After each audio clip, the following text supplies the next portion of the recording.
Baik, sahabat-sahabat yang baru menonton, hari ini kita buat siaran liputan secara langsung dari kawasan Bukit Bintang.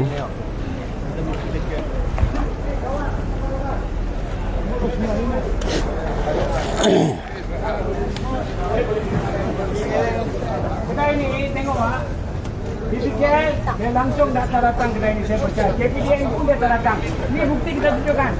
Kita bukan marah warga asing, dia pun manusia. Tapi mana undang-undang? Jom. Oh, di sini rupanya. Ini paling teruk, tepi-tepi itu belakang. Paling teruk, tapi mereka sudah dapat mengesan kehadiran Datuk Khalai. Dan maka itu tempat ini suci, bersih. Mungkin mereka sepantas kilat menyelimut segala barangan mereka. Kalau saya jadi menteri, bagi saya 3 bulan lah, bukan macam mereka janji. Dalam 100 hari kita boleh selesai kepala otak dia. Ya, nasib baik kita ada bodyguard sebenarnya.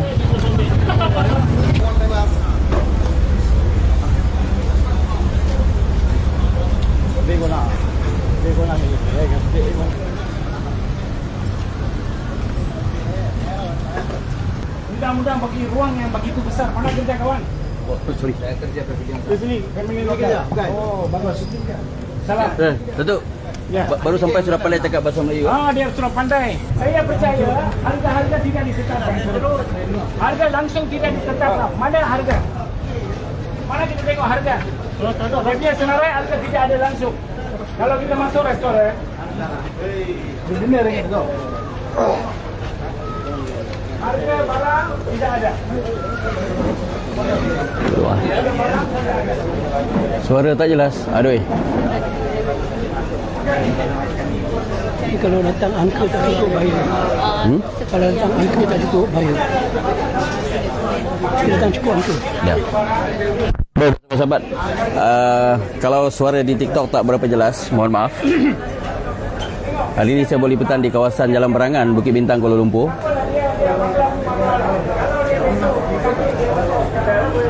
Takkan embassy Bangladesh nak tolong dia. Negara kita yang harus tanggung. Tengok makanan dibiar macam ni. Dibiar.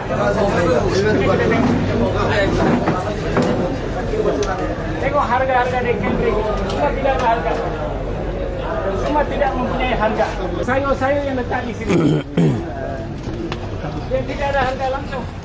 Mana kita tengok harga? Kawan. Timbang mana? Timbang mana?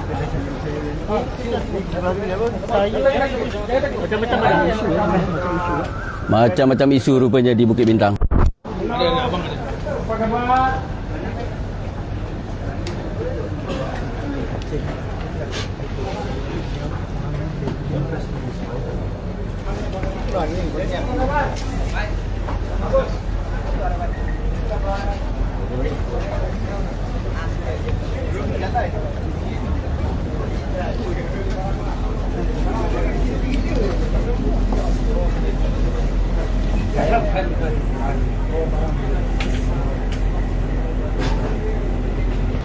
Dulu diorang bila datang tu masa mati hanya 5,000 di pelawak masuk. Sekarang lambakan mereka lebih daripada warga tempatan. Dan saingan mereka bagi tempat. Dulu kawasan sini orang Melayu dengan orang India, orang Cina. Sekarang dipenuhi oleh warga asing dan orang Malaysia tak berani masuk kawasan ni. Macam itu terjadinya oleh kerana kerakusan kuasa yang dipegang oleh kerajaan sekarang. Dia tak peduli kepada kelambakan warga asing. Majlis Keselamatan Negara apa peranan? Restoran Lamia. Itu dia. Ini restoran dia.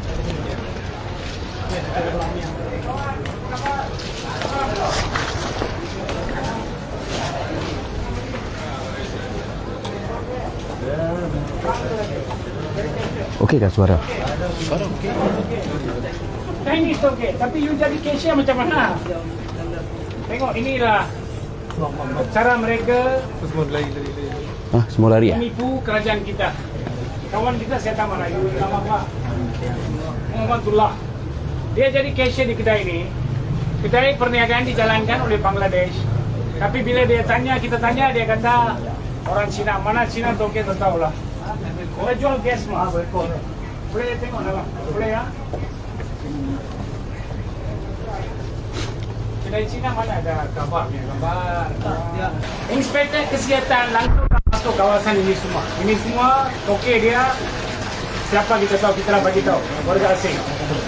KPDN harus tengok gas.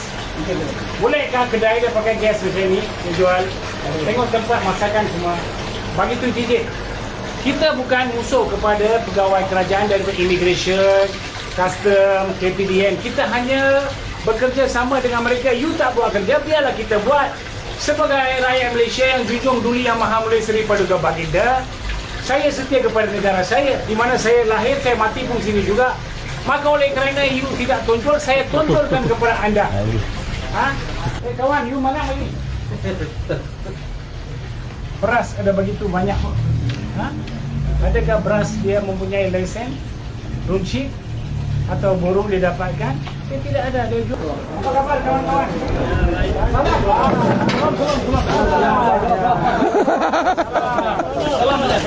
Sebagai manusia kita hormat. Tapi kita mau cara kacau sama orang. Kita hantam sama government juga. Kita punya government sudah banyak rosak. Mau kasih repair susah. Ada faham? Lagi saya distract. Okey. Kawan, bakalan barikan. Sini dekat. Marilah. Jangan takut. Datuk mau tanya ikut dah. Jangan takut dah. Saya cekal dekat. Hidup Bangla. Cekal lah. Hidup Bangla. Hidup Bangla. Orang Malaysia. Gila. Okey. Kawan.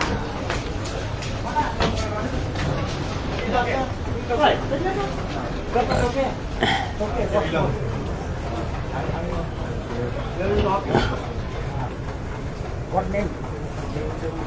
Tengok. Adakah dipikir kerajaan tempatan, kerajaan Malaysia mempelawakan lesen bagi warga asing menjalankan kedai penjualan telefon bimbit dan alat-alat apa dia katakan macam ni semualah. Aksesori. Ha? Tapi kita punya kawan boleh bagi dekat lah. Tiga. Malaysia cakap, saya cakap ni cakap lah. Ikut cakap. Malaysia boleh. Malaysia boleh. Bangla apa pun boleh. Dia kena ada harga. Dia cakap dia kena ada harga kan. Kedai siapa ini? Bos siapa? Bos ada ya? Okey bos.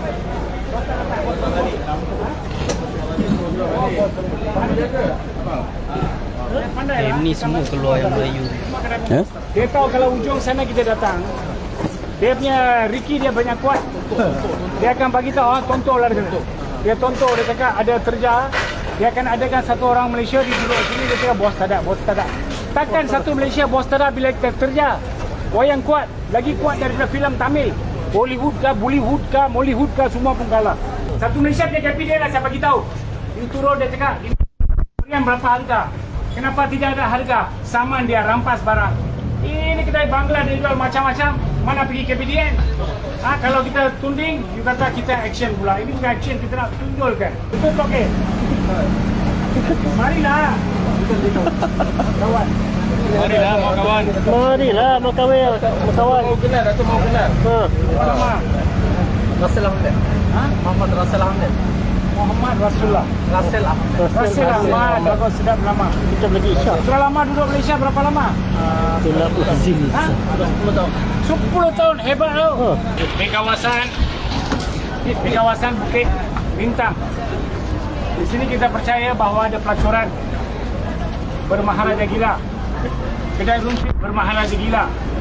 Kedai handset, restoran dan kegiatan-kegiatan jenayah semua berlaku di sini.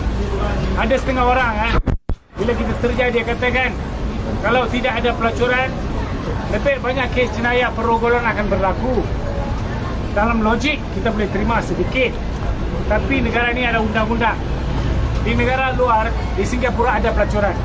Tapi setiap bulan dia kena pergi injection, dia kena buat pemeriksaan. Adakah wanita-wanita di Bukit Bintang ni dia menjalankan pemeriksaan? Adakah kawasan ini benar-benar pelacuran? Kerajaan kata tidak. Kalau tidak, macam mana mereka boleh menjalankan? Dia kata urut kaki. Tapi bila masuk dalam, dia akan mempelawakan, dipercaya dia akan mempelawakan kerja-kerja tambahan.